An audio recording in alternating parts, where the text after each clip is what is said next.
Hello everyone and welcome back to my physiology playlist. This is Professor Asif Qureshi and you are watching Dr. Asif Lectures. Today we are going to start a new unit of physiology from Guide 10 and that is unit number 10 where we will discuss special senses. आज chapter number 50 करेंगे which is about the eye और eye से related there are a couple of chapters in this unit. This is the first of them. And it will deal with the optics of the vision. So we are not today going to talk about the receptors which are present, the different type of cells, but rather we'll focus on the optics of the vision. We'll complete the whole chapter today in this video और ये बहुत important chapter है. उसका reason ये है because you will realize that you are kind of revising your high school physics in this lecture, which is very important because your eye actually is nothing but a camera. So in camera, you know that we, have lens system. आप phone use करते हैं ना यार आजकल iPhone use कर रहे हैं ना इतना बड़ा बड़ा 3 कैमरे आईफोन में आ गए इस तरह something like that so very high megapixel cameras obviously. I have seen some telephones with the specifications going up to say for example 108 megapixels. So that's huge. You know what is the megapixel calculated for human eye? That is around somewhere between I think 550 to 600 megapixels, so roughly around 600 megapixels human eye, so we have a beautiful design, we have a fantastic arrangement for refraction and image generation. So these eyes are beautiful stuff, and it involves a lot of physics obviously. So we need to know how lenses work, we need to know how our lens can increase its refractive power, decrease the refractive power, and what happens if there is any pathology associated. So all this is under the heading of optics of the vision. So let's start discussing the chapter. Very interesting. I personally like the chapter quite a lot because this is something where we have a chance to interact about the physics and the physiology. So actually both of them start with the PH, PHY, physics, and S as well, and I as well. Up till here everything is the same. You see, it's interesting. From here you get ology and either you get physics. So a lot of similarity, guys. So let's start today's video. Going to be very interesting, I hope. Now, some physical principles of optics. So when we say physical principle, it basically means something related to physics. This is what the basic idea is. Understanding the optical system of the eye requires familiarity with the basic principles of the optics, including such factors as the physics of light refraction, focusing of light, and depth of focus. देखिए, refraction is a phenomena. एक तो होता है reflection. आपने कई दफ़ा ये मैंने कहा ना हाई स्कूल फिजिक्स याद आएगी आज आप लोगों को.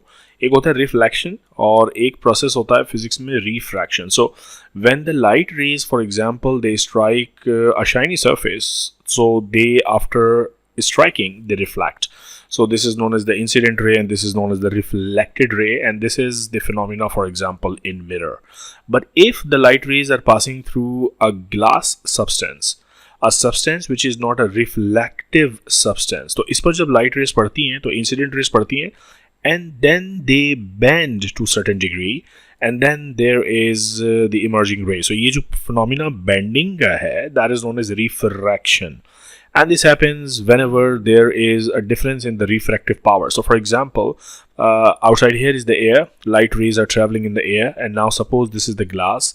So glass की molecular composition different है, तो यहाँ पे light rays जो हैं वो air की तरह move नहीं करेंगी, they will bend a little bit, and therefore we say कि जो refractive index है वो air का अलग है और glass का अलग है.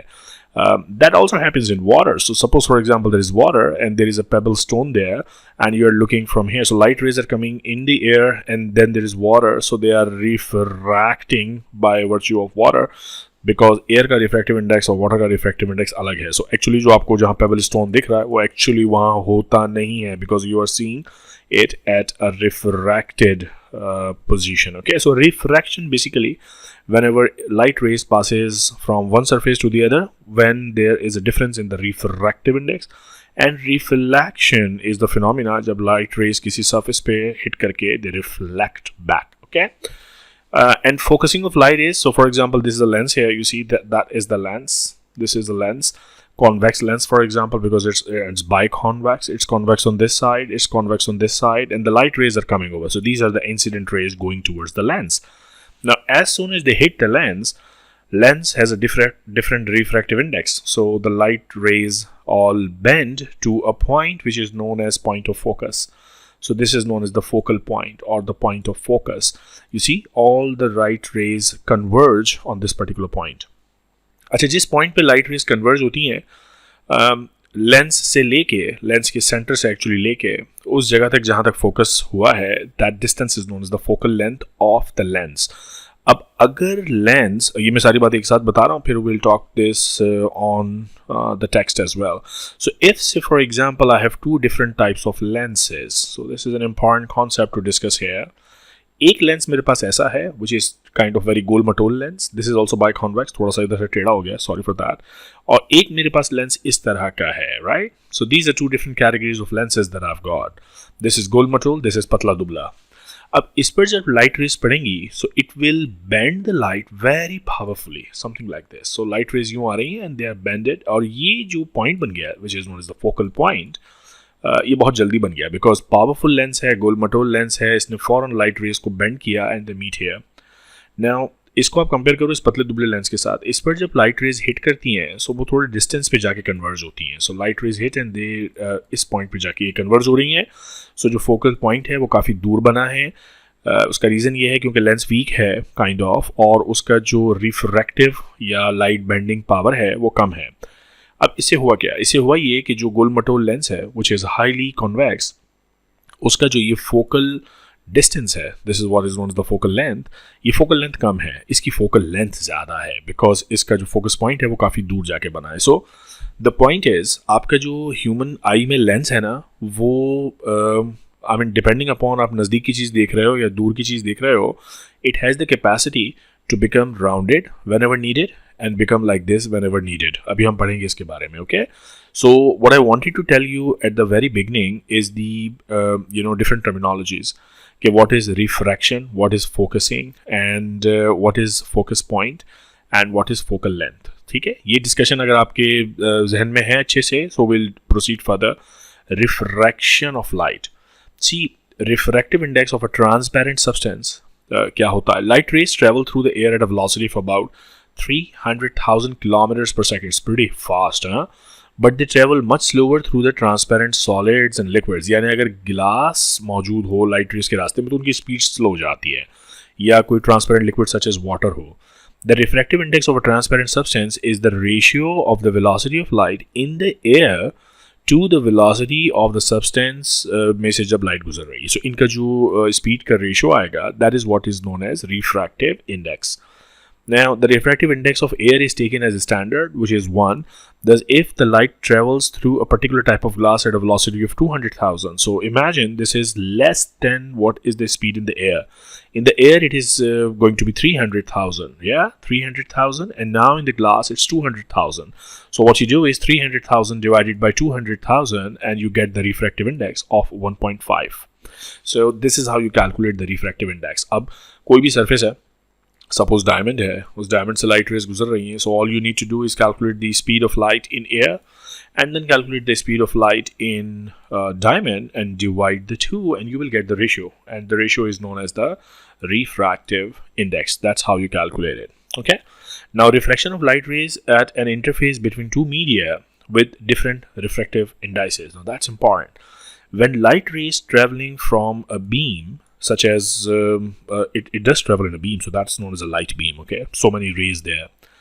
And they strike an interface that is perpendicular to the beam, the rays enter the second medium without deviating from their course.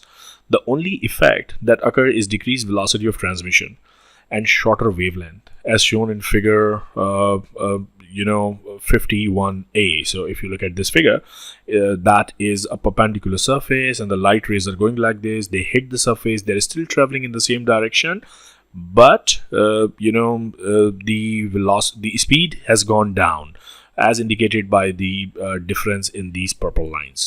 Okay, if the light rays pass through an angulated surface, so here is an angulated surface now, they bend. So you see, if it's a straight surface, the straight usually go like this, and if it's a bent surface, they bend. They bend and the velocity also goes down. So that's a simple thing. इससे ज़्यादा इसमें आपको बात याद नहीं रखनी, ठीक है? रिफ्रैक्टिव इंडेक्स कैलकुलेट करने का फॉर्मूला मैंने ऑलरेडी आपको बता दिया है. It's the speed in the air versus the speed in the substance. Okay. Now, this bending of light rays at an angulated surface is known as refraction. So, this phenomena of bending light is known as refraction. Note particularly that the degree of refraction increases as a function of the following. Number one, the ratio of the two refractive indices of the two transparent media and the degree of the angulation. The more angulated it is, the more bending there will be, and it also depends upon the consistency of the substance. अगर उसके particles इस तरह placed हैं या उसके particles इस तरह placed हैं तो लाइट रेज की वेलोसिटी डिपेंड करेगा कि जिस सब्सटेंस से वो गुजर रही है उसकी कंसिस्टेंसी क्या है. Okay. Then convex lens focuses light rays. ये पॉइंट, ये देखें, ये जो बात हमने यहाँ डिस्कस की, that's a convex lens because इसकी ये सरफेस भी ऐसे है, उसकी ये सरफेस भी ऐसे है. जब इस पर लाइट रेज हिट करती हैं, so these light rays band and they focus on a point. This is called focusing of light rays by a convex surface. Okay, now that's all, and this phenomena is also known as convergence. Convergence का मतलब simply ये है कि जब light rays इस पे hit कर रही हैं, so you see they converge on a point. So it's a simple English terminology meaning. जो हम converge का वैसे भी word यही होता है ना, converging का मतलब होता है किसी point पे focus हो जाना. So that's what it is, converging. Okay. अब जो कॉन्वेक्स लेंस होता है ना, यानी दोनों तरफ से ऐसा बाहर निकला हुआ यूं और दूसरी तरफ से भी बाहर निकला हुआ यूं, इसे कहते हैं बाय कॉन्वेक्स लेंस. थोड़ा अजीब बन गया है, अच्छी डायग्राम बनाऊं, कोशिश करता हूं. That one is better than this one. जब कॉन्वेक्स लेंस पर लाइट पड़ती हैं, सो दे आर कन्वर्ज. अच्छा, एक और लेंस होता है which is called concave lens, जो दोनों सरफेसेस से इस तरह होता है. So it's an inward type of thing and this is what is known as concave structure, that is convex structure. जब कॉन्केव लेंस पर या कॉन्केव ग्लास पर लाइट रेस पड़ती हैं, so they diverge, they are spread, they don't converge. So that's a very basic thing that you have to remember. So if you look at the concave, you see that's a concave surface, that's a concave surface, and whenever on the concave surface light rays hit, they diverge from their original path. Okay, so that's an important point कि convex जो lens होगा वो converge करेगा, focus करेगा, और convex lens focus करेगा and concave lens will diverge the light rays. ठीक हो गई बात? तो ये important point है. अच्छा, अब एक और तरह का लेंस होता है. ये तो हमने these lenses are called spherical lenses, convex या कॉन्केव, इस तरह. एक और कैटेगरी होती है which is known as cylindrical lens. आप में से कई स्टूडेंट्स के बाय द वे चश्मे लगे हुए होंगे, मेरे भी लगे हुए हैं, ग्लासेस, स्पेक्टिकल्स. तो जब हम आई टेस्ट करवाने जाते हैं, so there are two type of numbers. They check for spherical number and they also check for cylindrical number. So that cylindrical thing is what? Because अगर cylindrical हमारा lens damage है, so आपका जो lens लगा हुआ है ना आई के अंदर, that has beautiful spherical and cylindrical properties. So cylindrical property का basically मतलब ये होता है कि there are different focal length and focal points. So look at this diagram and you understand all what is written over here. This is a cylinder, okay? So that's a cylindrical glass. और ये source of light है. Suppose यहाँ पे torch रखी हुई है and the light is going through this cylindrical glass and you see there are different focal points. You see there are different focal points. अब यहाँ पे जो लाइट रेस पड़ रही हैं वो अलग सरफेस से इस पॉइंट पे फोकस हो गई, ये यहाँ कन्वर्ज हो गई, ये यहाँ कन्वर्ज हो गई, लेकिन ये सब एक ही लाइन. अगर आप इसके कन्वर्जिंग पॉइंट को देखें, so if let me rub this, सो इस लाइट बीम का या इस सरफेस से जो कन्वर्ज हुई है, that is the focus point, this one.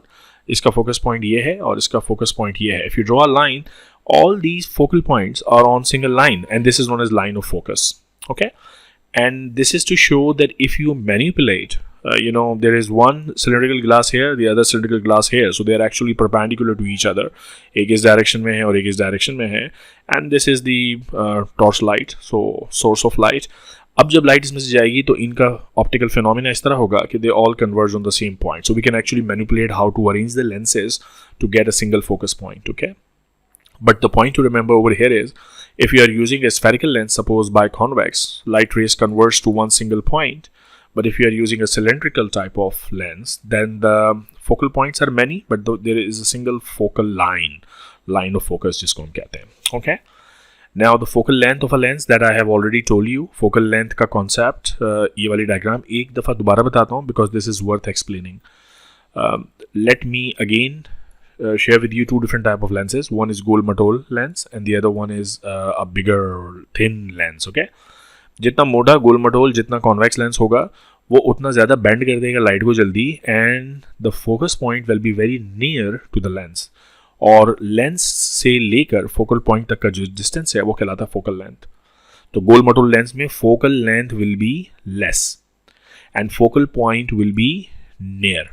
अब इस लेंस को देखें जो कि पतला सा है, इस पे जब लाइट रेस पड़ेंगी तो काफ़ी दूर जाके कहीं फोकस होंगी, so focal point will be far, और ये जो फोकल लेंथ है it will be more. So that is the thing that you have to remember, focal length of the lens. Okay, very important discussion. So look at this diagram, for example. It's a good one.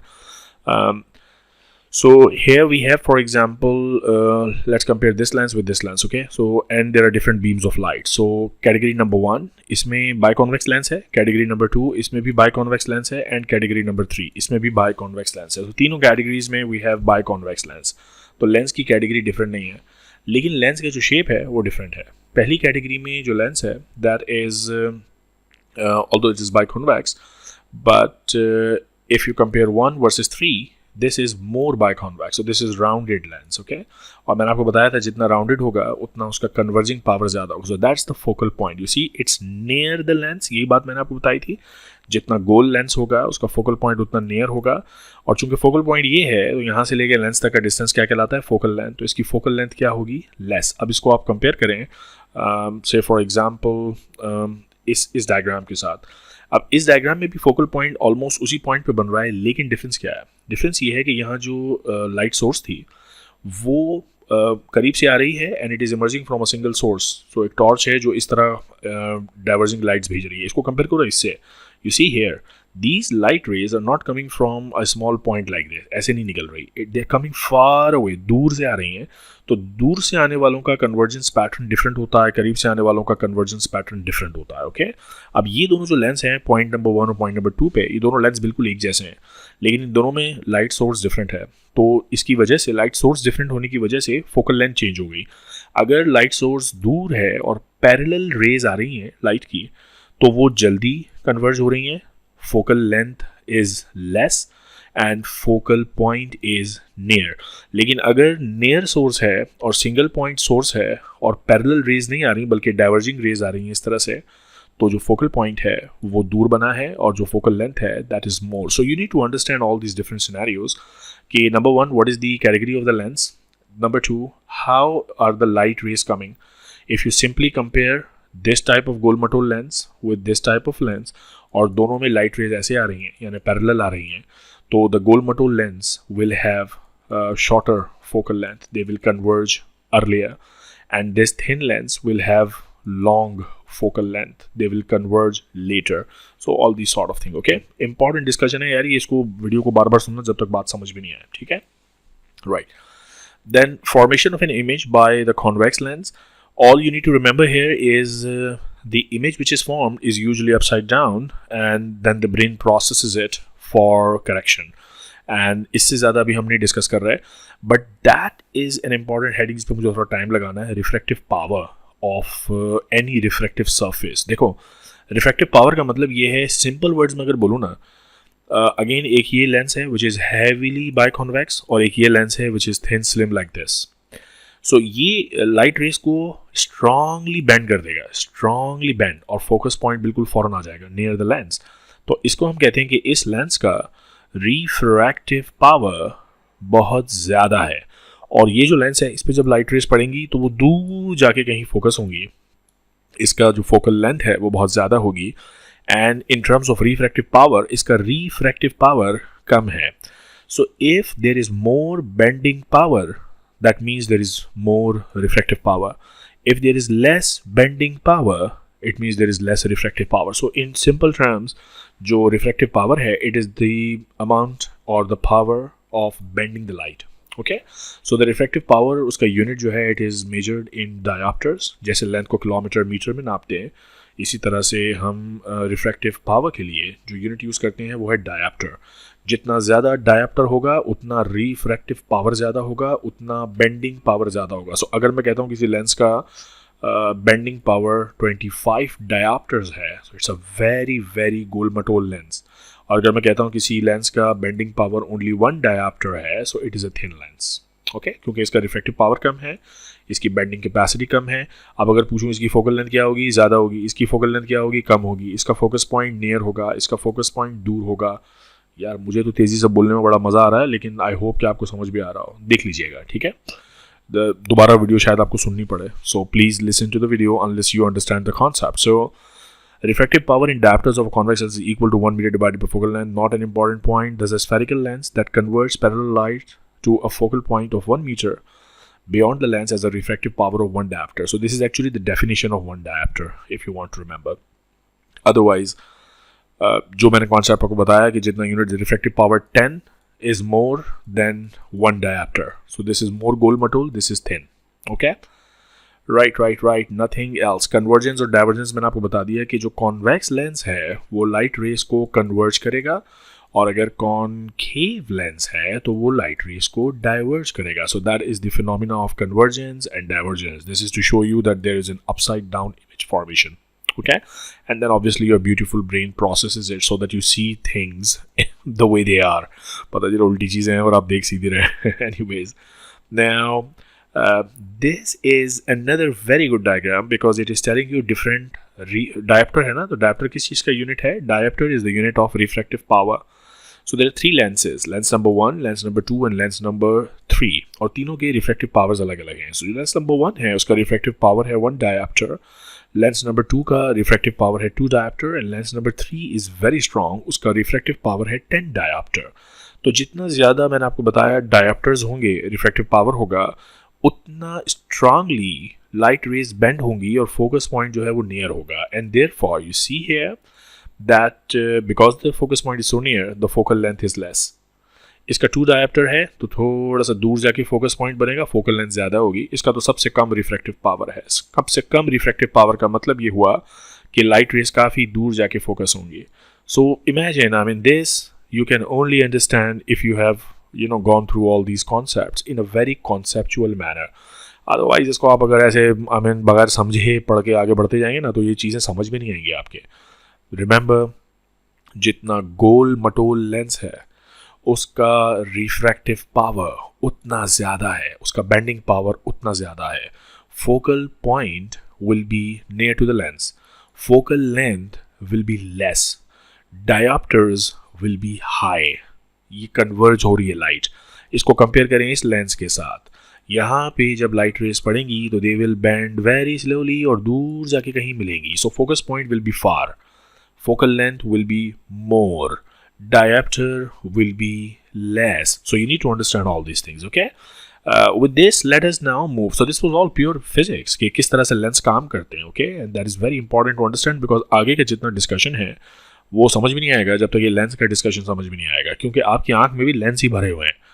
अब मैं ये word use कर रहा हूँ lens भरे हुए हैं, तो अक्सर लोग कहते हैं सर आप प्लूरल में बात कर रहे हैं क्या, हमारे पास बहुत सारे लेंस हैं। नहीं भाई, लेंस तो एक ही है। I mean in one I you have got one lens. लेकिन अब ज़रा सुनो, आपके पास रिफ्रैक्टरी मीडियम एक से ज़्यादा है, they are more than one. अब आप कहोगे यार अब डॉक्टर आसिफ ये जो है ना आप कर रहे हो सर में दर्द। हमने अब तक ये समझा, पढ़ा, सोचा था कि रिफ्रैक्शन के लिए हमारी आँख में ये लेंस मौजूद है और लेंस तो एक ही है। अब आप कह रहे हैं कि रिफ्रैक्टिव बॉडीज़ एक से ज़्यादा, जी हाँ ज़्यादा है। उसका रीज़न ये है क्योंकि आपके पास कॉर्निया है। कॉर्निया भी एक ट्रांसपेरेंट सब्सटेंस है, इसमें से लाइट गुजरता है। So this is one refractive body. Then you have aqueous humor. This is another refractive body. Then you have lens. This is another refractive body. Then you have vitreous humor. This is another refractive body. So अगर मैं आपसे ये सारी बात करूँ ना तो at least we have 4 to 5 to 6 refractive bodies. ये सारी bodies जो कि ट्रांसपेरेंट है और इनका रिफ्रैक्टिव इंडेक्स 1 से चेंज है, तो इनमें से जब लाइट रेज गुजरती हैं तो वो कुछ ना कुछ बेंड होती रहती हैं, विच means that all of them have the bending capacity. अब जब हर एक का बेंडिंग कैपेसिटी होगा तो हर एक का रिफ्रैक्टिव इंडेक्स होगा, क्योंकि वो एयर से डिफरेंट है। और देखिए यहाँ लिखे हुए भी हैं, एयर का रिफ्रैक्टिव इंडेक्स कितना है 1, कॉर्निया में भी बेंडिंग कैपेसिटी है, और जब लाइट यहाँ से गुजरती है तो यहाँ जो भी एयर में स्पीड है उससे स्पीड यहाँ चेंज हो जाती है। जब यहाँ स्पीड चेंज होगी तो रिफ्रैक्टिव इंडेक्स आएगा कॉर्निया का, फिर एक्वस ह्यूमर का रिफ्रैक्टिव इंडेक्स आएगा, फिर लेंस का refractive index. So every medium जिससे लाइट गुजर रही है, रेटिना तक जाना है ना लाइट को, तो रेटिना से पहुंचने से पहले पहले there is cornea, aqueous humour, lens and vitreous humour. इन सब जगहों का अपना अपना रिफ्रैक्टिव इंडेक्स है। तो पॉइंट ये है कि आपकी जो आई है, it works as a strong refractory instrument, ताकि जो लाइट रेज हैं वो कन्वर्ज हो जाए ऑन द रेटिना। और अगर मैं आपसे पूछूं कितने लेंस हैं आपकी आई में, so the lens answer would be one lens in one eye. लेकिन कितने सारे रिफ्रैक्टिव बॉडीज हैं? बहुत सारी। कॉर्निया भी है, एक्वस भी है, लेंस भी है और विट्रस भी है। ये सब रिफ्रैक्टिव बॉडीज हैं, they are more than one. अगर मैं इन सब के रिफ्लेक्टिव पावर्स को कंबाइन कर दूं, then we get a concept of reduced eye. Reduced eye का मतलब ये होता है या रिड्यूस लेंस या reduce eye, we use different terminologies for that. So अगर हम सिर्फ लेंस की बात करेंगे तो we are talking only about the reflective power of the lens. लेकिन अगर हम सबकी एक साथ कंबाइंड बात करेंगे then we are talking about the concept of the reduced I. Okay, हम पढ़ते हैं भी थोड़ी देर में। सो ये जो सारी बातें मैं कर रहा हूँ कि आंखों में, आईज में लाइट रेस कैसे मूव करती हैं, this is all known as the optics of the eye. So let's talk about optics of the eye. The lens system of the eye is composed of 4 refractive interfaces. देखो ये word समझने की कोशिश करो, interfaces का क्या मतलब है। मैं अब जगह ढूंढ रहा हूँ कि कहीं मुझे जगह मिल जाए तो मैं आपको समझाऊं, right. So for example this is your lens, ठीक है, और लेंस के बिल्कुल आगे यहाँ पर आई में क्या होगा, there will be aqueous humour. So aqueous humour और लेंस का जो जंक्शन है that is known as the aqueous lens interface. बिल्कुल इसी तरह लेंस के बैक साइड पे there will be vitreous humour. So vitreous और लेंस का जो इंटरफेस होगा that will be called vitreous interface. इस तरह हर चीज का इंटरफेस होगा। सो कॉर्निया है फॉर एग्जांपल, कॉर्निया की जो एक्सटर्नल सरफेस है वो एयर का यहाँ पे इंटरफेस होगा, और कॉर्निया की जो इंटरनल सरफेस है वो ये एक्वस ह्यूमर है, this is all aqueous humour. तो cornea aqueous interface, this is aqueous lens interface. तो इंटरफेस मतलब वो जगह जहां पे दो चीजें आपस में मिल रही हैं, जंक्शन। तो 4 तरह की इंटरफेसेस इंपॉर्टेंट है। The interface between the air and the anterior surface of the cornea, यानी दिस वाला इंटरफेस जो मैं अभी यहाँ आपको बता भी रहा था थोड़ी देर पहले कि this is the cornea outer layer, और यहाँ पे एयर हो गया ऑब्वियसली। सो एयर और कॉर्निया का junction, this is the first interface that is a refractive. So जब लाइट रेज यहां से एंटर होंगी तो ये पहला इंटरफेस है जो लाइट रेज को बेंड करेगा। ओके, सेकंड इंटरफेस है the interface between the posterior surface of the cornea and the aqueous humour. तो अब ये आगे जनाब posterior surface of the cornea और यहाँ पे मौजूद है एक्वस ह्यूमर। सो ये दिस इज इंटरफेस नंबर 2 जहां पे लाइट रेज बेंड हो सकती है, क्योंकि जहां जहां मटेरियल चेंज होगा वहां लाइट रेज बेंड होंगी। सो फॉर एग्जाम्पल यहाँ मटेरियल है एयर और यहाँ cornea, so that's interface number 1। यहाँ मटेरियल है कॉर्निया और फिर aqueous humour, so this is interface number 2। And the third interface is the interface between the aqueous humor and the anterior surface of the lens. So this is aqueous humor and anterior surface of the lens. This is interface number 3. And the fourth interface is the interface between the posterior surface of the lens and the vitreous humor. So you look at the posterior surface of the lens and here would be the vitreous humor. So this is interface number 4. So light rays in 4 interfaces से गुजर के retina तक पहुंचती है. So if you look here, so this is the interface number 1 between air and anterior surface of cornea. That is interface number 2 between the posterior surface of cornea and aqueous humor. That is interface number 3 between the aqueous humor and the anterior surface of the lens. And this is interface number 4, which is posterior surface of the lens and vitreous humor. Light rays passes through all these different refractory surfaces. Okay, और air का चूंकि आपको बताया कि refractive index हम consider करते हैं as 1, तो कॉर्निया का refractive index is 1.38 and then 1.33 of the aqueous humour and then the lens is 1.4 and the vitreous humour is 1.34। एक यहाँ पे ना बहुत मुझे इंपॉर्टेंट पॉइंट और कॉन्सेप्ट आपको थ्रो करना है। इन 4 वैल्यूज को अगर आप देखें, 1.38 जो कि कॉर्निया के लिए है, 1.33, 1.4 एंड 1.34, देखने में सबसे ज्यादा हाई रिफ्रैक्टिव इंडेक्स किसका लग रहा है? The highest refractive index in values को देखना, एयर का 1 है, फिर 1.38 cornea, aqueous humor, lens and vitreous humor. The highest one is 1.4. लेकिन एक्चुअली मैं आपको बताऊं लाइट सबसे ज्यादा बेंड होती है when it crosses the cornea. अब आप बोलोगे यार ये नई चीज डॉक्टर आसिफ, आप हमेशा कोई ऐसी चीज फेंक दिया करो जिससे जो कंफ्यूजन है वो मजीद बढ़ जाए। लेकिन बॉस मैं आपकी कंफ्यूजन फिर कम करने के लिए तो बैठा हूं ना, so I am here to help you out with any confusion that you raise. Okay, so although number ये सबसे बड़ा है 1.4, इन सब में, लेकिन मैं कह रहा हूं कि सबसे ज्यादा रिफ्रैक्शन और बेंडिंग होती है फर्स्ट इंटरफेस पे यानी कॉर्निया पर। क्यों? देखो, we talk about relative numbers. जब लाइट रेज एयर से कॉर्निया में एंटर हो रही है तो डिफरेंस ऑफ रिफ्रैक्टिव इंडेक्स कितना है? It is going from 1 to 1.38। तो कॉर्निया के लेवल पर जो रिफ्रैक्टिव इंडेक्स का डिफरेंस आया ना, वो आया 0.38 का। So remember this number, okay, 1 से 1.38। अब जब ये from the cornea to the aqueous humour light rays जाएंगी तो डिफरेंस आएगा 1.38 से 1.33। So it's going to be 0.05। It's a very small number. और जब वो एक्वस ह्यूमर से लेंस में जा रहा है सो 1.33 से 1.4, तो ये 0.07 का डिफरेंस आ गया। बिल्कुल इसी तरह अगर यहाँ करें तो यहाँ तो एक्चुअली कम ही हो रहा है रिफ्रैक्टिव इंडेक्स। सो पॉइंट मेरा कहने का ये है, जो आपको कॉन्सेप्ट मुझे देना है, कि just don't look at the absolute numbers, look at the difference of different mediums refractive index. So highest जो रिफ्रैक्शन होती है वो एक्चुअली कॉर्निया के लेवल पर होती है, ठीक है। अब ये कॉन्सेप्ट मैं आपको पहले भी थोड़ा सा बता चुका हूँ। रिड्यूस आई का कॉन्सेप्ट क्या है? If all the refractive surfaces, 4 refractive surfaces मैंने आपको बताई है, लाइट रेज जब इनसे गुजरेगी तो बेंड होगी। If they are all added together algebraically, then we have one single refractive surface which is known as reduced eye. So the term reduced eye का मतलब ये है कि we are not talking only about lens, we are not talking only about cornea, we are not talking about aqueous humor or vitreous humor, we are talking about all 4 of them together, and this is what we call the concept of reduced eye. Okay, about 2/3 of the इस total reduce eye का जो refractive power है, it is very very high, about 59 diopters, because we are talking about refraction through all the refractory surfaces, so very high strong refractory power. About 2/3 of the 59 diopter of the refractive power of the eye is provided by the anterior surface of the cornea. So look at this, 2/3, which is a big number, is actually not by the lens, it is by the cornea. And the principal reason for this is that the refractive index of the cornea is markedly different from the air. So the difference is high, 1 से 1.38. That's why अगर आपसे पूछें सबसे ज्यादा light band कहाँ से होती है? कॉर्निया से. सबसे ज्यादा हाईएस्ट रिफ्रैक्टिव पावर आई में किस चीज का है? कॉर्निया का है. So that's how you have to respond. Okay. Now the total refractive power of the lens of the eye, as it normally lies in the eye, surrounded by the FLIR on each side, is only 20 diopter, which is about only 1/3 of the total refractive power, which is 59 diopter. So 2/3 is by the cornea, only 1/3 is by the lens. Okay.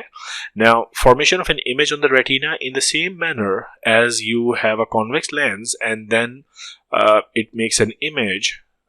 Also, the human eye makes an image. और वो image कहाँ पे focus होती है? Retina पर. So, if you look at the diagram again, let me clean this diagram a little bit because अब यहाँ पे खिंच बहुत ज़्यादा हो गया है. So, light rays जब eye में enter होती हैं, they focus on the retina and then this is the point where we make the image. Okay? Right. Accommodation. That is a very important concept. कि accommodation का क्या मतलब है? देखो, accommodation का मैं सिंपल वर्ड्स में आपको मतलब बताऊं कि हमारा जो लेंस है ना, वो छोटा, बड़ा, गोल मटोल, लंबा, पतला हो सकता है, डिपेंडिंग अपॉन कि हम दूर की कोई चीज़ देख रहे हैं या नज़दीक की कोई चीज़ देख रहे हैं. So depending upon the far vision और the near vision, our lens has the capacity to basically change its diameter. अब जब डायमीटर चेंज होगा तो लेट मी ऑल्सो से कि उसका फोकल पॉइंट भी चेंज होगा, फोकल लेंथ भी चेंज होगी. ये सब चीज़ चेंज होंगी ना, क्योंकि मैंने आपको अब तक कितनी दफ़ा यार ये बात बता दी है कि अगर लेंस गोल मटोल है तो उसका फोकस पॉइंट नियर होगा, फोकल लेंथ कम होगी. लेकिन अगर लेंस ऐसा पतला सा है तो उसका फोकल पॉइंट दूर होगा और फोकल लेंथ ज़्यादा होगी. सो ये जो फोकल लेंथ और फोकल पॉइंट चेंज हो रहे हैं, this is what is called accommodation. Now in children, the refractive power of the lens of the eye can be increased voluntarily from 20 diopters to about 34 diopters. Oh my God! यानी refractive power अगर बढ़ानी है तो अब मैं आपसे सवाल कर रहा हूँ. Now, after listening to about half an hour of the video on this chapter, you tell me, अगर लेंस गोल मटोल होगा तो उसका रिफ्रैक्टिव पावर ज़्यादा होगा या लेंस ऐसा होगा तो उसका रिफ्रैक्टिव पावर ज़्यादा होगा? प्लीज़ से कि ऐसी कंडीशन में रिफ्रैक्टिव पावर ज़्यादा है, बिकॉज गोल मटोल लेंस होगा तो फॉरन बेंड होगा. तो यहाँ पे कह ये रहे हैं कि the lens can increase its power बच्चों में because they have a very nice powerful young little lens. बड़े होते होते लेंस में rigidity आती है और accommodation का फिनोमिना जो है वो डिस्टर्ब होता है. तो 20 डायोप्टर से it is going to high refractive power, यानी अगर लेंस ऐसा था तो अब ज्यादा गोल हो जाएगा, therefore the refractive power will increase, and this is what is known as accommodation of 14 diopter, क्योंकि अगर वो रेस्टिंग कंडीशन में 20 डायप्टर था, it is going from 20 to 34 diopter, so plus 14 diopter का इंक्रीज है. In order to make this accommodation, the shape of the lens has to be changed. Obviously, from patli dubli shape से it has to go towards a गोल मटोल shape, है ना? So it has to be from moderately convex to that of very convex lens. So like this line here, कि moderately convex से it has to go very very convex so that it can actually increase the refractive power.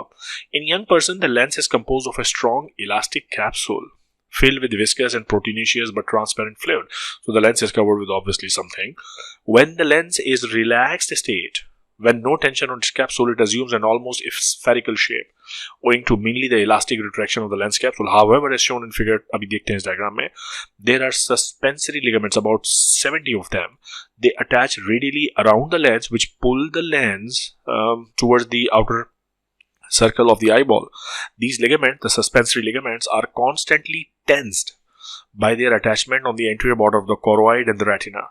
The tension on the ligaments causes the lens to remain relatively flat under normal eye conditions. So if you look at the lens here, this lens is attached to choroid and retina and other structures by these suspensory ligaments. अब आप imagine करें ना, ये suspensory ligament अगर खींचेंगे, if they are tracted like this, so lens जो है वो less concave हो जाएगा, इस तरह उसको खींच देंगे ना यार. आप जरा imagine करो ना, it's all about imagination. So अगर आप lens को इस एंगल से इस तरफ खींचो और इस एंगल से इस तरफ खींचो, तो ये more convex होगा या less convex होगा? Obviously it's gonna go like this, ये less convex हो जाएगा. और अगर मैं suspensory ligaments को relax कर दूं, तो it will go become more convex. ठीक है? So एक तो suspensory ligament आपने याद रखने हैं, दूसरा you have to remember the ciliary muscles. अब ये जो ciliary muscles हैं, they are also attached and they are actually controlling the suspensory ligaments. तो अभी जो मैंने आपको बात बताई ना कि जब suspensory ligaments loose होंगे तो ये गोल मटोल और हो जाएगा, लेकिन जब suspensory ligaments tight होंगे, यानी जब वो इस तरफ खींचेंगे, तो आपका लेंस जो है वो less convex हो जाएगा. तो अब सवाल एक और उठता है, मैं आपसे अब ये यूं पूछता हूं, मुझे बताएं कि अगर मुझे लेंस की रिफ्रैक्टरी पावर को बढ़ाना है तो मुझे लेंस को मजीद गोल करना होगा या फ्लैट करना होगा? रिफ्रैक्टिव पावर तब बढ़ती है जब लेंस मजीद गोल होता है. सो ये तय हो गया कि अगर मुझे रिफ्रैक्टिव पावर को बढ़ाना है, so I have to make it more rounded. अच्छा, if I have to make it more rounded, suspensory ligament को टाइट होना होगा या लूज होना होगा? लूज होना होगा, तभी तो ये मोर. सो ओवरऑल स्टेटमेंट ये बनेगा, when the suspensory ligaments are relaxed, the lens become more rounded and the refractive power increases. If the suspensory ligaments become tight, the lens become flat and the refractive power decreases. अगर ये जुमला नहीं समझ में आ रहा, आपको ये video शुरू से दोबारा देखनी चाहिए. ठीक है? अब ये जो ciliary muscles हैं, they have two separate sets of muscles which are called meridional fibers and circular fibers. The meridional fibers extend from the suspensory ligaments to the corneoscleral junction. When these muscle fibers contract, the peripheral insertions of the lens ligaments are pulled medially towards the edges, thereby releasing the ligament's tension on the lens. So बात ये है कि जब ये meridional fibers contract करते हैं, ये smooth muscle है. सुनो अब इस बात को गौर से दिमाग में बैठा लो एक ही दफा. जब ये कॉन्ट्रैक्ट करते हैं तो सस्पेंसरी लिगामेंट रिलैक्स होता है. जब ये रिलैक्स होगा तो लेंस मजीद गोल मटोल हो जाएगा. Okay? And then there is circular fibers. Circular fibers भी जब contract करते हैं, so whenever they contract, तो ये भी suspensory ligament को जो है ना relax करते हैं. So चाहे ये वाले fibers, meridional fibers या circular fibers, whenever the smooth muscles of the ciliary body, so these are ciliary fibers, okay? So whenever the ciliary smooth muscle contract, अब sequence ये बना, ciliary muscle contract करेगा, तो suspensory ligaments relax होंगे. Suspensory ligaments relax होंगे तो lens गोल मटोल हो जाएगा. लेंस गोल मटोल हो जाएगा तो रिफ्रैक्टिव पावर बढ़ जाएगा. फोकल लेंथ कम हो जाएगी, फोकस पॉइंट नियर हो जाएगा। भाई ये सारी बात समझ में आनी चाहिए यार, मैंने काफी आधे घंटे से मैं ये चीज समझा रहा हूँ, भाई इस पे फोकस करो, दिस इज इंपॉर्टेंट। ये ऐसे नहीं समझ में आएगी जब तक इसको आप बार बार वीडियो को देखोगे नहीं, समझोगे नहीं। Okay, so therefore the contraction of either side of the smooth muscle fibre, चाहे वो मेरिडियनल फाइबर्स हो या सीलियरी के सर्कुलर स्मूथ फाइबर्स हो, आम जबान में इसको लॉन्गिट्यूडनल फाइबर्स और इसको सर्कुलर फाइबर्स कहते हैं। जब ये दोनों ही कॉन्ट्रैक्ट होते हैं तो जो लिगामेंट्स हैं, सस्पेंसरी लिगामेंट, वो रिलैक्स होता है and the lens assume more spherical shape, it becomes more गोल-मटोल, more rounded like a balloon, so the refractive power increases. Okay, and all this is actually controlled by parasympathetic nervous system. So parasympathetic nervous system, whenever is activated, there is contraction of the ciliary muscle and there is relaxation of the suspensory ligaments. Okay, so that's all under control of parasympathetic. Further अगर आपको nerve जानना है तो third nerve का nucleus है which actually controls it, right? Sympathetic fibres इसका opposite करते हैं, बट वो इतना इंपॉर्टेंट इफेक्ट नहीं है, so it does not count for accommodation. Accommodation is largely the phenomena of parasympathetic nervous system. Okay, now what is presbyopia? It is a disease obviously which is characterized by loss of accommodation of the lens. So if all this does not happen, then you cannot change the shape of your lens, and if you cannot change the shape of your lens, that means you cannot accommodate for near and far vision, and if you cannot accommodate for near and far vision, then that actually happens with old aging, and that would mean the condition, the person is unable to accommodate or change the shape of the lens or change the focus point or change the focal length, and this condition is known as presbyopia. Okay, so all good so far.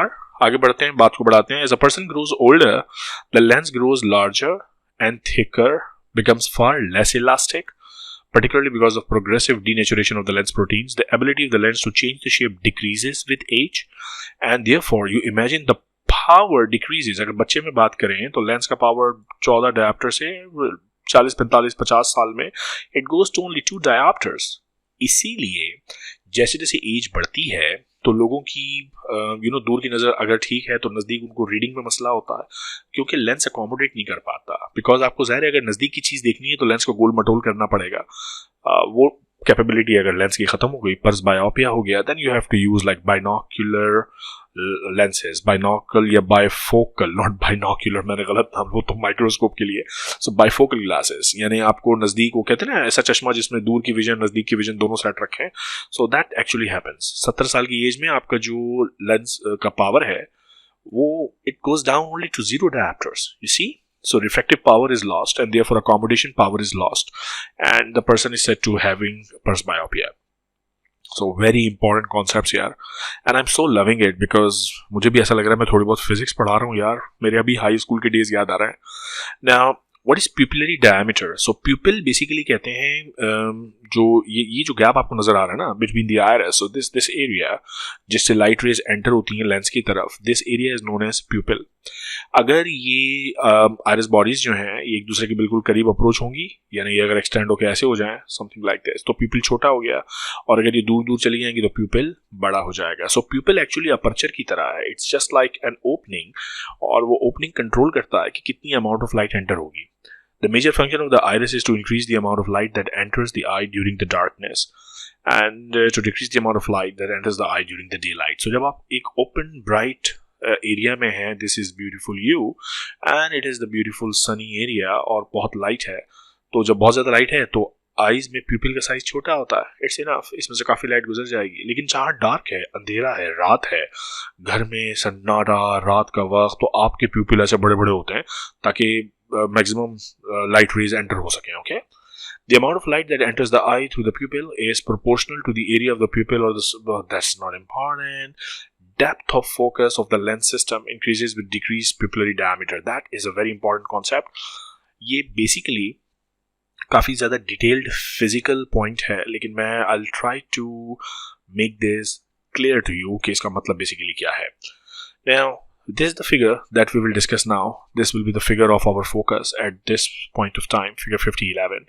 It shows two different eyes that are exactly alike, बिल्कुल एक जैसी हैं, except for one thing, diameter of the pupillary aperture. So if you look at the upper eye, which is this one, the pupillary aperture is smaller. So you see there is a small pupillary aperture and here we have the big pupillary aperture. क्योंकि ये कैसे पता चल रहा है मुझे? This is the only point जिसमें से लाइट गुजर रही है and here this is the point जिसमें से लाइट गुजर रही है. So in the upper diagram it's a very small aperture and this is a very big aperture. So दोनों आईज बिल्कुल एक जैसी हैं, सिर्फ इसका pupil थोड़ा सा खुला हुआ है और इसका pupil बहुत सारा खुला हुआ है. ठीक है. Now the pupillary aperture is small in the upper eye and in the lower eye the aperture is large. In front of each of these two eyes are small point sources of light. So there are two sources of light. इधर भी है और इधर भी है. ठीक है. And the light from each passes through the pupillary aperture and focuses on the retina. So ये lens के system से converge होके this is the retina. Okay, that is the retina. Retina पे ये fall कर रहा है. Consequently, in both the eyes, the retina sees two spots of light in perfect focus. Obviously, यहाँ पे भी ये एक spot है फोकस का. ये फोकस है, ये फोकस है, ये फोकस है, because light rays converge हो गई हैं. लेकिन इन फोकस में एक डिफरेंस है दोनों आईज में. अगर आप ये वाली आई देखें जिसका प्यूपिल छोटा सा था, उसका जो फोकस है वो काफी एक्सटेंडेड है. यहाँ रेज मर्ज होना शुरू हुई और यहाँ तक रेज मर्ज्ड है. You getting my point? यहाँ देखो, it's just a small point जहाँ पे रेज मर्ज हुई है या कन्वर्ज हुई है. सो ये पूरा पॉइंट ऐसा है जहाँ पे रेज कन्वर्ज्ड है, लेकिन ये पूरा एक लंबी लाइन है और यहाँ सिर्फ एक पॉइंट है जहाँ पे रेज कन्वर्ज हुई है. इससे फर्क क्या पड़ेगा? इससे फर्क ये पड़ेगा कि now listen to this next line. If the retina is moved forward or backward, यानी आप अपना सर अगर आगे पीछे करते हैं, ऑब्वियसली रेटिना को निकाल के आगे पीछे तो नहीं करेंगे. पॉइंट यहाँ पे कहने का ये, अगर थोड़ा सा सर आगे पीछे करते हैं तो आई की पोजीशन चेंज होगी, रेटिना की पोजीशन चेंज होगी. ऐसा ही है ना. और अगर आप इस डायग्राम में देखें, ये जो डॉटेड लाइन है ना, ये थोड़ा सा आपने अपना सर आगे किया तो रेटिना भी ज़ाहिर आई आगे मूव होगी. आपके सर में ही लगी हुई है ना आपकी आई, और कहीं तो नहीं लगी हुई. तो यहाँ आ जाएगी रेटिना, लेकिन यहाँ भी रेज कन्वर्ज है, स्टिल बंदे को शार्प इमेज दिखेगी. और अगर थोड़ा सा सर पीछे करेंगे, यहाँ आ जाएगी रेटिना, यहाँ पर भी, क्योंकि लंबी लाइन है ना कन्वर्जेंस की. तो कहने का मतलब ये है कि इस पर्टिकुलर सिनेरियो में जिसमें प्यूपिल थोड़ा छोटा सा खुला हुआ है, sharpness of the image is very good. Sharpness of the image is very good in तमाम पॉइंट्स पर. This is the normal point, sharp image दिखेगी. थोड़ा सा आगे होगा शार्प इमेज, थोड़ा सा पीछे होगा शार्प इमेज. ये है तब जब थोड़ा सा प्यूपिल खुला हुआ है. थोड़ा सा प्यूपिल तब खुलता है जब लाइट बहुत ज्यादा होती है, यानी सनलाइट. इसीलिए आपने देखा ना, अंधेरे में आपको चीजें इतना क्लियर नहीं दिखती, रोशनी में चीजें क्लियर दिखती हैं. दैट्स द रीजन, बिकॉज रोशनी में आपका प्यूपिल छोटा खुला होता है and according to physics the focal point is extended, so you see very sharp image for different range of movements. अब इसको कंपेयर करो इसके साथ. ये एक ही पॉइंट है जिसपे शार्प इमेज दिख रही है. थोड़ा सा सर आगे किया, ये अब इमेजेस मिल नहीं रही है, यूं जा रही हैं. थोड़ा सा सर पीछे किया, बिल्कुल इमेजेस नहीं मिल रही. सो यहाँ पर आपको शार्प इमेज नहीं दिखेगी, यहाँ पर आपको शार्प इमेज नहीं दिखेगी, सिर्फ इस पॉइंट पे शार्प इमेज दिखेगी. So when the pupil is too big, इसका मतलब लेस लाइट है, इसका मतलब शार्प इमेजेस एक बिल्कुल फोकस एरिया पे मिलेगी, उसका डेप्थ बहुत ज्यादा नहीं होगा. So the depth of focus, अब मैं इसको कंक्लूड कर रहा हूं इस फिगर को, the depth of focus is more, this is the depth of focus when the pupil is small. या इसको दूसरे अल्फाज में कह सकते हैं, the depth of focus is more when there is more light and therefore the pupil is small and therefore the depth of focus is more. And here the depth of focus is only to this point. The depth of focus is not more. You're getting this point? Very important. Okay. Now, errors of refraction, that is important because clinically बहुत सारे लोगों की, including myself, I mean I have problems of refraction. That's why I use glasses. मैं चश्मे लगाता हूँ. So emetropia is the term used for normal vision. Okay, as shown in figure 5012, अभी देखते हैं diagram में. If the light rays are converged directly, obviously where they are supposed to be converged on the retina, this is known as a normal person. That's called emetropia. Okay, but sometimes what happens is hyperopia. Hyperopia means light rays पीछे निकल जाती है, retina से पीछे converge हो रही है. So ऐसा इसलिए हो रहा है बिकॉज यहाँ जो हमारा पूरा रिफ्रैक्टरी सिस्टम है, including the cornea, including the lens, including the aqueous, including the vitreous, they are not normal and therefore the light rays are converging even beyond retina, and this is called hyperopia or farsightedness. Hyperopia, also known as farsightedness, is usually due to either the eyeball that is too short, occasionally to a lens system that is too weak. So the lens system is not working. अब ये सही कैसे करेंगे? अब ये सही ऐसे करेंगे कि सो लाइट रेज यहाँ फोकस कर रही है ना इस पॉइंट पे, मुझे इसको लेकर के आना है वापस रेटिना पर ताकि इमेज शार्प बने. तो इसको वापस रेटिना पे लाने के लिए, नो थिंक लाइक दिस, मुझे लाइट रेज को फर्दर कन्वर्ज करवाना है, फर्दर बेंड करवाना है या फर्दर एक्सपेंड करवाना है, इधर उधर फैलाना है. I want to converge it near, तो मुझे फोकल लेंथ को कम करना है basically. So this is the lens, my lens is here, और इस वक्त फोकल पॉइंट ये है ना, मुझे फोकल पॉइंट यहाँ लेके आना है रेटिना के ऊपर. तो फोकल पॉइंट यहाँ लाने के लिए what I will do is I will use a convex type of lens. मैं कॉन्वेक्स लेंस यूज करूंगा, कॉन्वेक्स ग्लास यूज करूंगा, तो मेरा जो चश्मा होगा that will be a convex surface. तो उससे होगा ये कि लाइट रेज जब यहाँ पड़ेगी तो जो रिफ्रैक्टरी पावर यहाँ सिस्टम का लूज हो गया वो चश्मे से मिलेगा, ग्लासेस से मिलेगा. लाइट में आपने सिस्टम में आपके पास नेचुरली 4 रिफ्रैक्टिव सरफेसेस थी, आपने 5वीं रिफ्रैक्टिव सरफेस ऐड कर दी, तो वो भी लाइट रेज को रिफ्रैक्ट करेगी, फर्दर रिफ्रैक्ट करेगी, और अब फोकल पॉइंट कन्वर्जेंस का यहाँ आ जाएगा.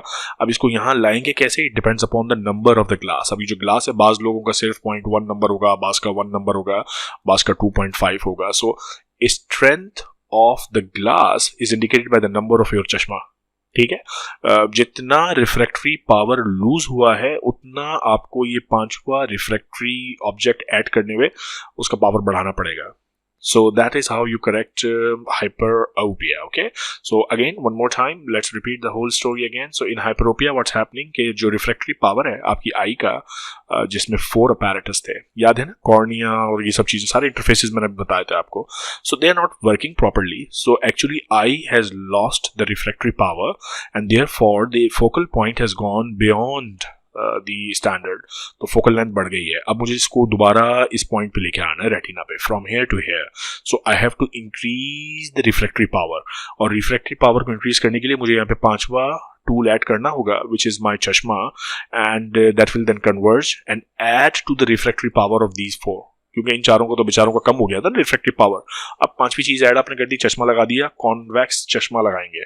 कॉनकेव लगाएंगे तो गड़बड़ हो जाएगी यहाँ पे, क्योंकि कॉनकेव आपकी कन्वर्जेंस को हेल्प नहीं करता. मैंने इस चैप्टर के स्टार्ट में आपको एक जगह बताया था कि अगर आप कॉनकेव लेंस यूज करेंगे तो लाइट रेज डाइवर्ज हो जाती है इस तरह.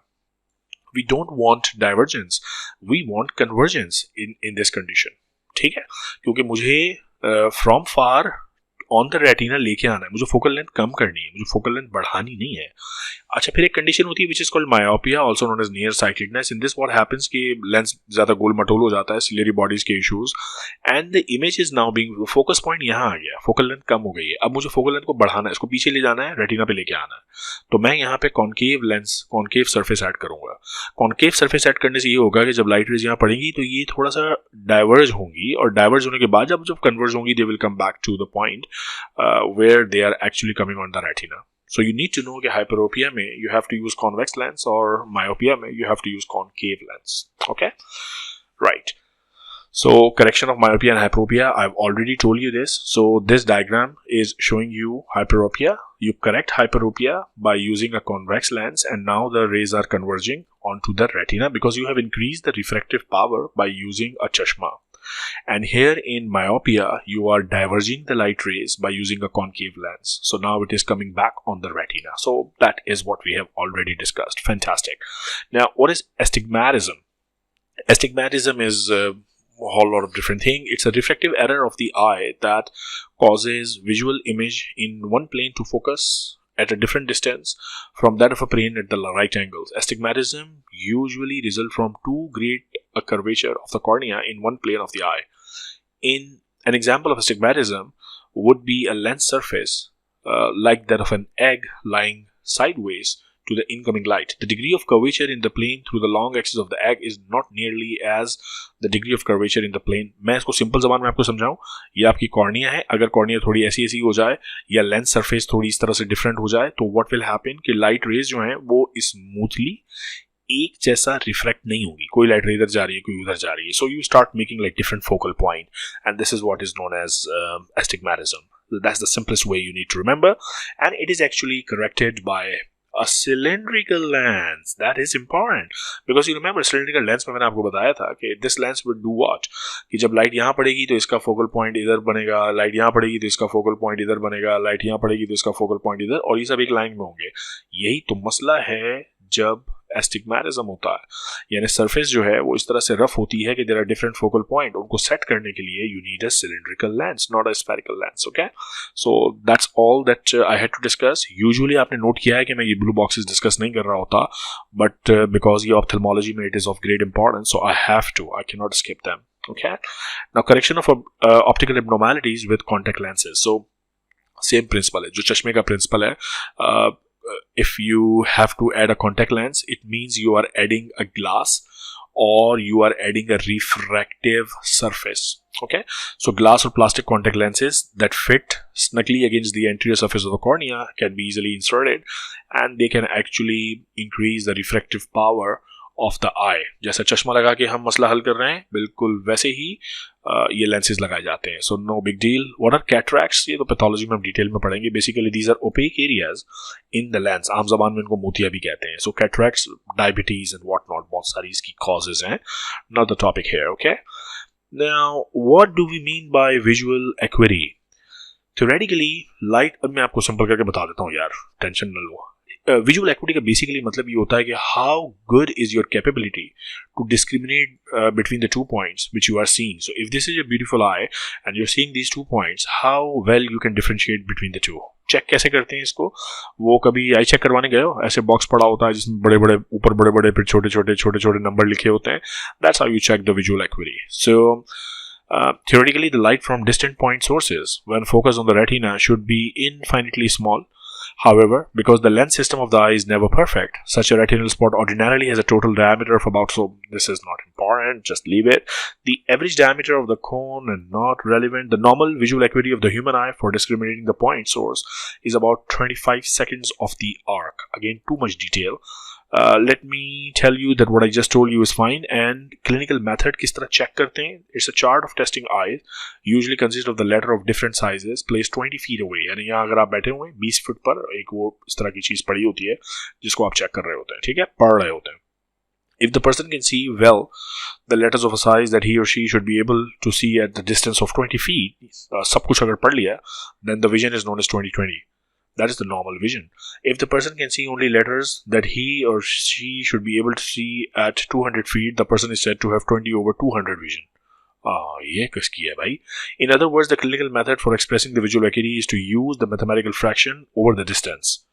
तो बस आपको ये बेसिकली पता हो कि ये स्नेलन चार्ट इसको हम कहते हैं, ये पढ़वाया जाता है. Okay, at this point not more then that, because ज़ाहिर फिजिकल एग्जामिनेशन जब आई की करवाऊंगा तब इसकी फर्दर डिटेल्स पढ़ेंगे कि इसको रिपोर्ट कैसे करते हैं, इसको लिखते कैसे हैं. But that is already, I know, such a dry chapter, but I am trying to make it easy for you. Okay, now the depth perception. यार एक तो ये जो हमारी आईज है ना, they are amazingly beautiful. I mean, you just not only see an object, you see the color of that particular object, you see the contour of that particular गोल है, लंबा है, पतला है, कैसा है, 3-dimensional image बनती है. And you also see the perception of depth, and by that we mean that you can have an estimate of the size of that object. Okay, आपको पता है ना कि पहाड़ बहुत बड़ा है, मक्खी बहुत छोटी है, आसमान बहुत बड़ा है, तो ये कैसे फील करते हैं? So there are 3 mechanisms by which you perceive the depth and distance and size of the objects. और वो 3 mechanism है. Number 1, the sizes of the image of known object, यानी जो आपकी previous memory है उससे आप compare करते हैं. And the second one, actually second और third दोनों are basically related to the movement, parallax जिसको हम कहते हैं. Stereopsis and parallax, अभी पढ़ते हैं इसको. इससे you get an idea of depth perception, and by depth perception you have an idea of the size of the image. तो अब ये तीनों मैं बताता हूँ इसका क्या मतलब है. Number 1 was size of the known object. So for example, आपको पता है कि एक दोस्त है आपका, उसकी हाइट है, you know that the height is 6 feet. Okay, and this is you standing here. और ये बंदा है तो 6 फीट का, लेकिन आपको इस वक्त बहुत छोटा दिख रहा है, तो you will have an idea कि this 6 feet is appearing very very small, which means that the person is too far. So if you know the standard size of something, then you are in a position to perceive कि वो चीज नजदीक है या दूर है. That's the simple thing. But for that process to happen, you need to know the size of that object. आपको पता होना चाहिए कि वो 6 फीट का है. अगर आपने कोई चीज़ पहले नहीं देखी, then this mechanism cannot be utilized. Okay, so if one knows that a person being viewed is 6 feet tall, one can determine how far away the person is. Because अगर वो बहुत छोटा आपको दिख रहा है, लेकिन आपको पता है कि वो 6 फीट का है, तो आप ये अंदाजा लगा रहे हैं कि वो बहुत दूर है, इसलिए बहुत छोटा दिख रहा है. Okay, the second mechanism is the parallax mechanism, moving parallax. So ये मैं आपको बहुत सिंपल करके बताता हूँ. देखिए, अगर कोई चीज़, so if this is you for example, ठीक है, और आपके सामने कोई और दूसरा बंदा चल रहा है या चल के जा रहा है, and you are also moving in this direction और away from this person in this direction. जैसे आप यहाँ मूव करोगे और यहाँ मूव करोगे, इस चीज़ का ऑब्वियसली साइज चेंज होगा. थोड़ा सा आप इसकी तरफ जाओगे तो हो सकता है थोड़ी बड़ी नजर आए आपको, या अपने रियल साइज में नजर आए. जब दूर वॉक करोगे तो ये थोड़ी छोटी नजर आएगी. अब इसको कंपेयर करो मून के साथ. रात का वक्त है और ये चांद निकला हुआ है. This is beautiful moon there. आप थोड़ा सा यहाँ जाओ तब भी चांद वैसे ही आपको दिख रहा है, थोड़ा सा यहाँ जाओ तब भी चांद वैसे ही दिख रहा है. यानी मूवमेंट के साथ the capacity to visualise moon is not changing.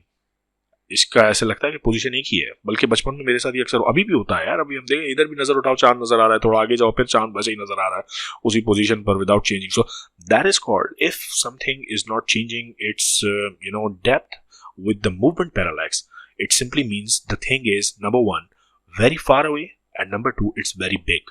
So that's the concept, okay? Now let's read what is written in the paragraph here. So another important means whereby the eyes determine the distance is that of moving parallax, a displacement in the apparent position of an object viewed along two different lines of sight.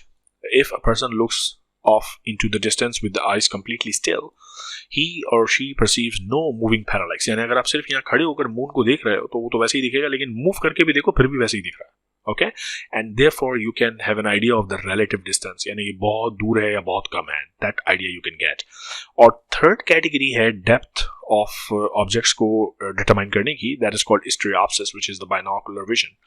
So another method whereby one perceives parallax is that of the binocular vision, because one eye is little more than 2 inches to the other eye. So एक eye और दूसरी eye में तकरीबन 2 inch का फासला है. For example, there is an object which is 1 inch in front of the nose. आपकी नाक के सामने थोड़ा सा 1 इंच दूर एक ऑब्जेक्ट रख दिया तो दोनों आईज में उसकी इमेज बनेगी.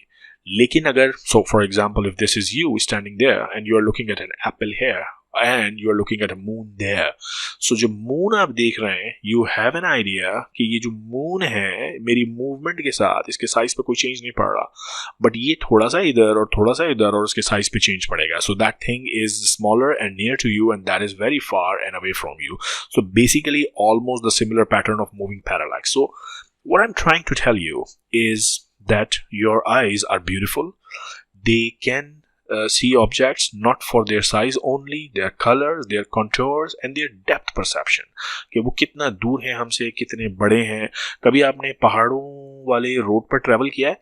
दूर से एक पहाड़ दिखता है और आपकी गाड़ी चलते चलते चलते काफी देर तक वो पहाड़ वैसे ही दिखता है, फिर जब नजदीक जाते हैं तो और बड़ा दिखता है.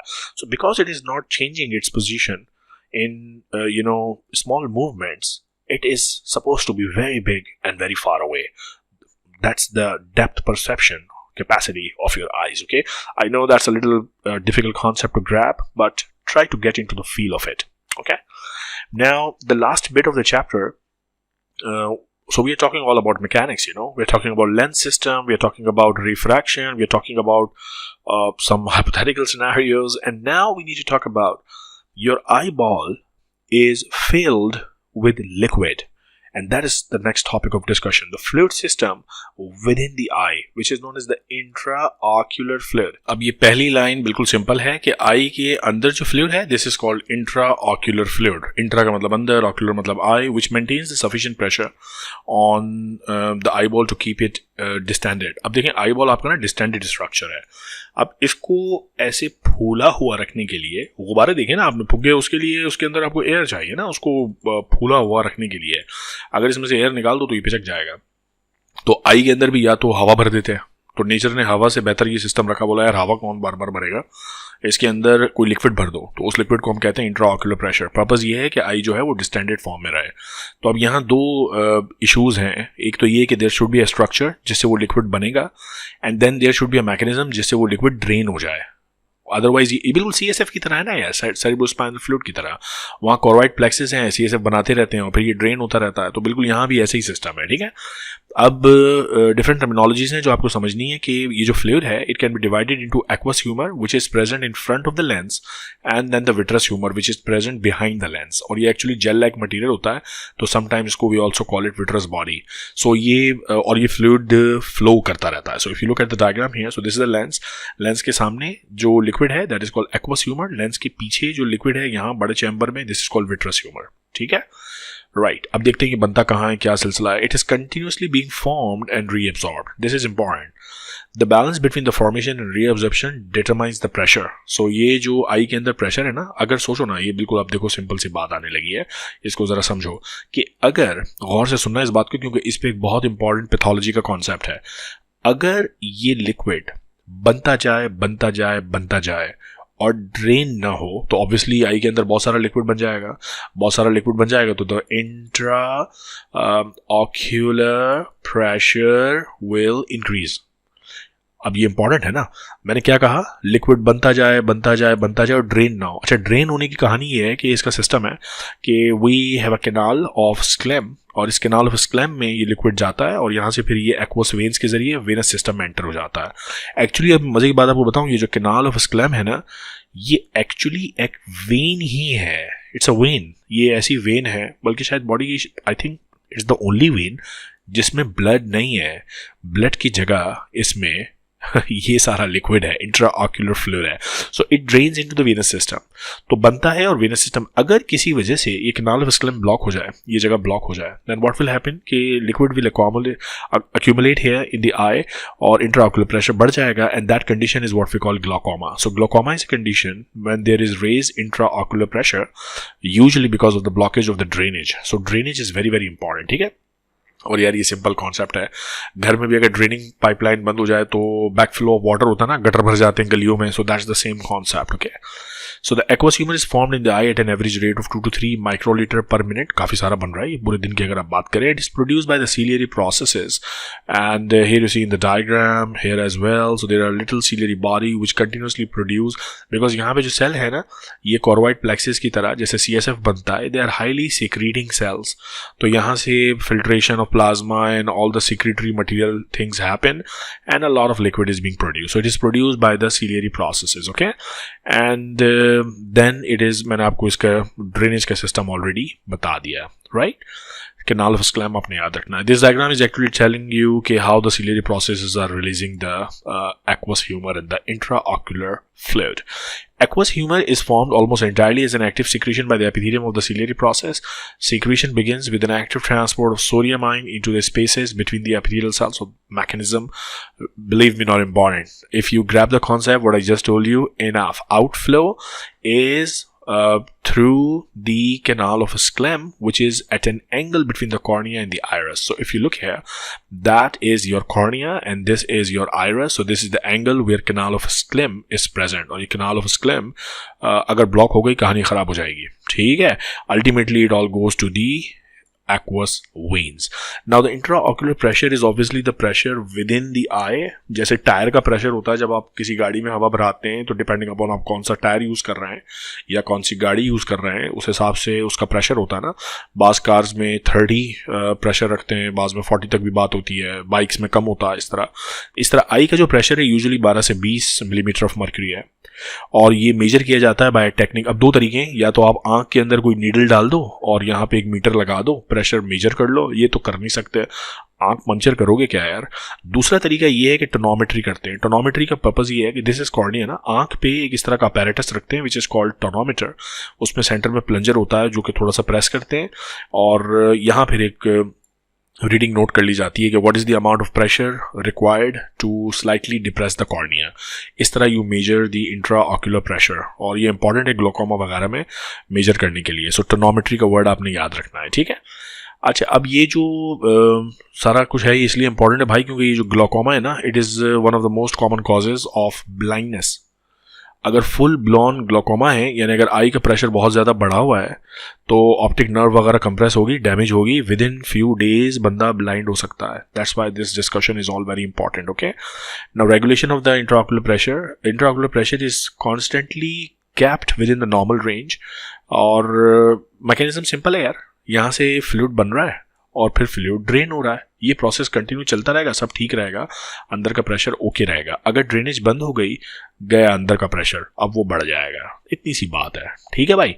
Now mechanism of cleansing in trabecular spaces in the intraocular fluid when large amount of debris are present, such as haemorrhage अगर हो जाए या कोई इन्फेक्शन हो जाए, इन्फ्लेमेशन हो जाए, तो वो डेब्री जाके इस कैनाल ऑफ स्किल्म को ब्लॉक कर देगा, और ये ब्लॉक हो गई तो इंट्राऑक्यूलर प्रेशर बढ़ जाएगा. देखो कितना सिंपल कॉन्सेप्ट है ना. बच्चे मुझे कहते हैं सर ये स्पेशल सेंसेस, अबे किधर मुश्किल है भाई, मेरे साथ पढ़ो यार, कोई मुश्किल नहीं है. Okay, now glaucoma causes high intraocular pressure. ये बात अब मैंने कई दफा बताया, it's a principal cause of blindness. ठीक हो गया. So if the pressure goes very very high, normal मैंने आपको बताया था ना, नॉर्मल रेंज कितनी है आपकी इंट्राऑक्यूलर प्रेशर की, not more than 20, not more than 20, it was written somewhere 12 से 20. Okay, but if it goes very very high, liquid बने जा रहा है लेकिन ड्रेन नहीं हो रहा, 60-70 तक प्रेशर चला गया, now blindness can happen with in days, very very quick. Okay, and what you do is sometimes you give some drugs जिससे वो clearing भी हो सकती है. Sometimes you do also surgical intervention जिससे आप इस blockage को भी remove करने का भी सोच सकते हैं. And you also try to make some space in the canal of skin ताकि drainage start हो. ठीक है. It can also be treated by placing some drops in the eye that contains drug that diffuses to the eyeball, reduces the secretion or increase the absorption of the aqueous humor, because that's what you want to do. Aqueous humour बनना अगर हम रोक दें और उसकी drainage को बढ़ा दें तो ग्लोकोमा का मसला रिजॉल्व हो सकता है. So that was very interesting chapter यार. I thoroughly enjoyed teaching this chapter. Next video में आपसे मुलाकात होगी आई का चैप्टर नंबर 2, जिसमें रिसेप्टर और न्यूरल फंक्शंस ऑफ रेटिना की बात करेंगे. तो बेसिकली इमेज प्रोसेसिंग की बात करेंगे. हम कर रहे हैं unit number 10, special senses. Welcome to doctor Asif lectures.